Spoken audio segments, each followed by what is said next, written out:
Assalamualaikum warahmatullahi wabarakatuh.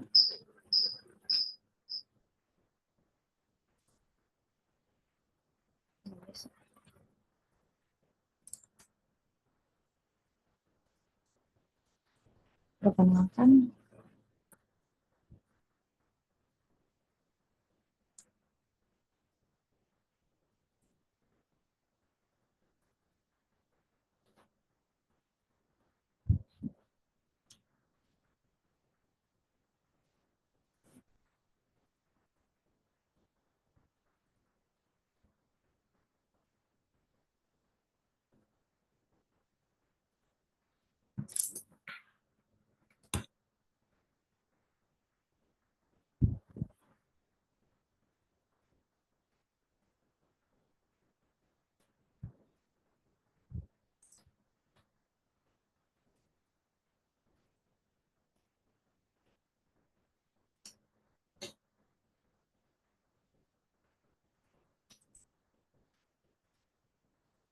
Assalamualaikum warahmatullahi wabarakatuh.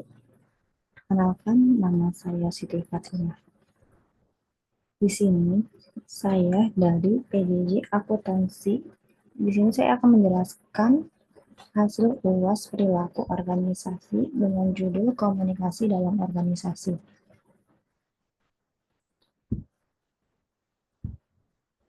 Definisi komunikasi.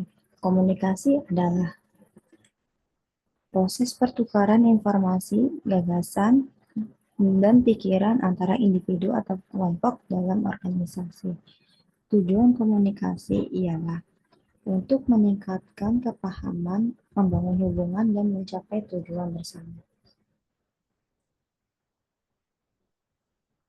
Selanjutnya yaitu jenis-jenis komunikasi. Komunikasi terbagi menjadi 4 macam. Yang pertama yaitu komunikasi verbal, komunikasi nonverbal, komunikasi formal, komunikasi informal.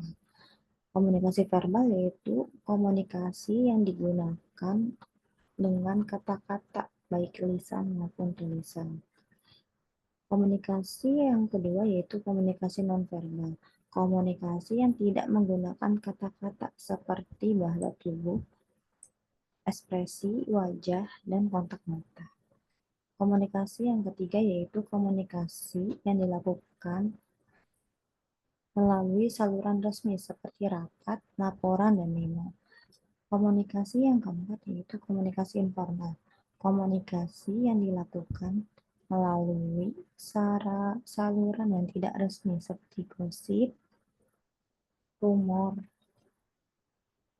dan percakapan santai. Selanjutnya yaitu proses komunikasi. Proses komunikasi yaitu adanya pengirim, individu atau kelompok yang mengirimkan pesan. Yang kedua pesan, informasi atau gagasan yang dikirimkan. Yang ketiga yaitu saluran atau channel. Media yang digunakan untuk mengirim pesan melalui email, telepon, atau pertemuan. Yang keempat yaitu penerima, individu yang menerima pesan. Kelima yaitu umpan balik atau feedback, respon dari penerima terhadap pesan yang diterima. Selanjutnya yaitu hambatan komunikasi. Hambatan komunikasi terbagi menjadi 4, yaitu yang pertama hambatan bahasa. Terdapat perbedaan bahasa atau dialog yang dapat menyebabkan kesalahpahaman. Yang kedua yaitu hambatan budaya. Hambatan budaya dapat mempengaruhi komunikasi. Yang ketiga yaitu hambatan emosi. Emosi yang tidak terkendali dapat mengganggu komunikasi. Yang keempat yaitu hambatan fisik, jarak, notch, atau gangguan lain yang dapat mengganggu komunikasi. Strategi komunikasi yang efektif. Strategi komunikasi yang efektif yang pertama yaitu menjelaskan tujuan dan sasaran komunikasi. Yang kedua yaitu menggunakan bahasa yang jelas dan sederhana. Yang ketiga menggunakan kontak mata dan menggunakan bahasa tubuh yang tepat. Yang keempat mendengarkan dan aktif dalam memberikan umpan balik. Yang kelima yaitu menggunakan media yang tepat untuk komunikasi. Selanjutnya yaitu komunikasi dalam tim. Yang pertama yaitu membangun kepercayaan dan kerjasama tim. Kedua, meningkatkan komunikasi antar anggota tim. Yang ketiga, mengembangkan kemampuan komunikasi yang efektif. Yang keempat, mencapai tujuan tim melalui komunikasi yang efektif. Selanjutnya yaitu komunikasi dalam organisasi. Yang pertama yaitu meningkatkan efektivitas dan efisiensi organisasi. Yang kedua, membangun kepercayaan dan kerjasama antar departemen. Yang ketiga, mengembangkan kemampuan komunikasi yang efektif. Yang keempat, mencapai tujuan organisasi melalui komunikasi yang efektif. Selanjutnya yaitu model komunikasi dalam organisasi terbagi menjadi tiga, yaitu model komunikasi linear, komunikasi yang bergerak dari pengirim ke penerima. Yang kedua yaitu komunikasi interaktif, komunikasi yang melibatkan interaksi antara pengirim dan penerima. Yang ketiga yaitu komunikasi transaksional, komunikasi yang melibatkan pertukaran informasi atau informasi. Selanjutnya yaitu teknologi komunikasi dalam organisasi.